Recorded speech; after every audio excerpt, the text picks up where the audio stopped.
Salutations everyone, and welcome to the second episode of Let's Play Sonic 2 with me, your host, SaberTC. Last time we sped through Emerald Hill Zone, and today we are trekking through Chemical Plant Zone. Sorry for the long wait, but it took a lot longer than I was hoping it would. And why do I say hoping, you may be asking yourself? Or putting in the comments down below? Is because it took me way too long to fully complete.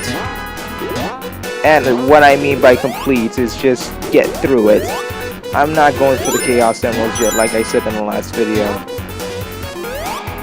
I don't even have problems with this first part. It's the second act that really got me. And you'll see why. Not to the same degree that I've been having trouble with, because I have to cut out a lot of the footage, simply because you would have a 2 to 3 hour episode mostly consists of me failing over and over again and some glitches.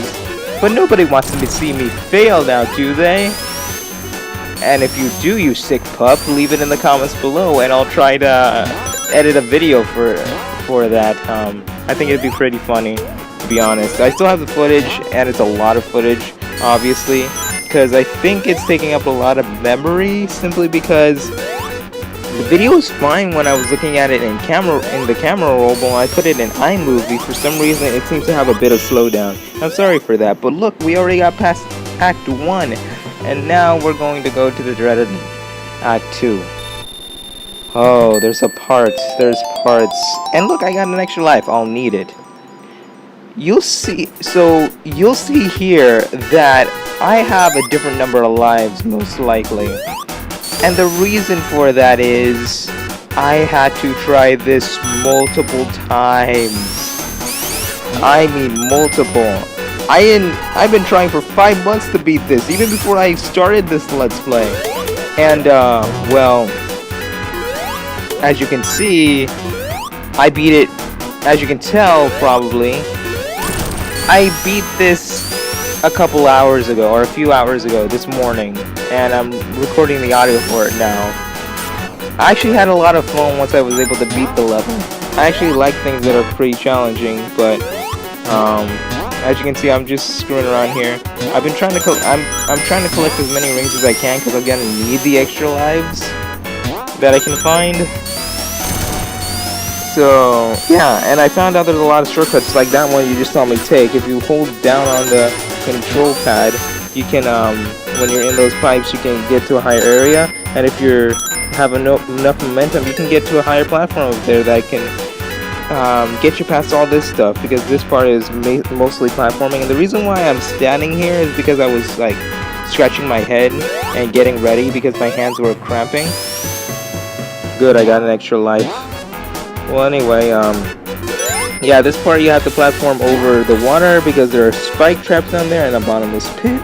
You have to jump on these thin platforms that are moving back and forth, and my trick for them when I have problems seeing them in the first place, or problems even landing on them, because Sonic tends to slip a lot, I just ease him forward until he's in this leaning position, and then I just ease him to the next platform when it comes near.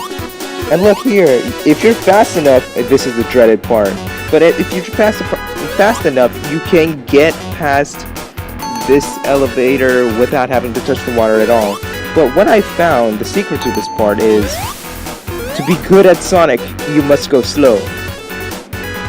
And I know that sounds pretty weird, and some people say it may be harder, but if you just take your time and try to be precise with your platforming, you don't have to go back, and it saves you a lot more time. I have friends, who I'm not going to name, that had trouble with this even though they had great hand-eye coordination and superior vision to mine.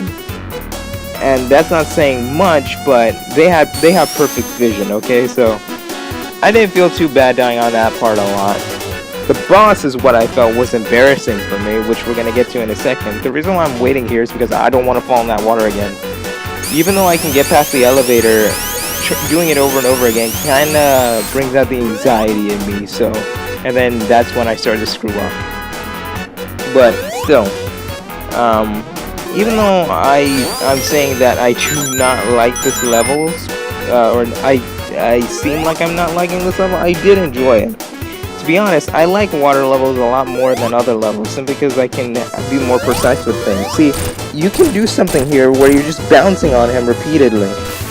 He doesn't even have to leave that spot. He could die before he even goes to the other side of the screen. And that's how I was dying on this boss. Not because of the boss itself, but because I kept falling in the water, and that's a bottomless pit. There's no way to save yourself at all. And like I said, I cut out a lot of fails.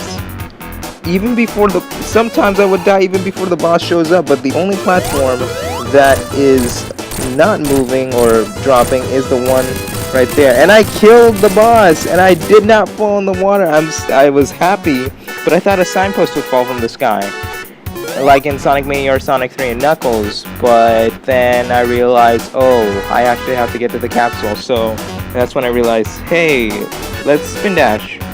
But with that victory, we are at the end of this episode, so if you did enjoy, be sure to dash that like button and leave me a comment down below letting me know your thoughts. Until next time, have a wonderful day, and I am your host, SaberTC, signing out. Catch you later.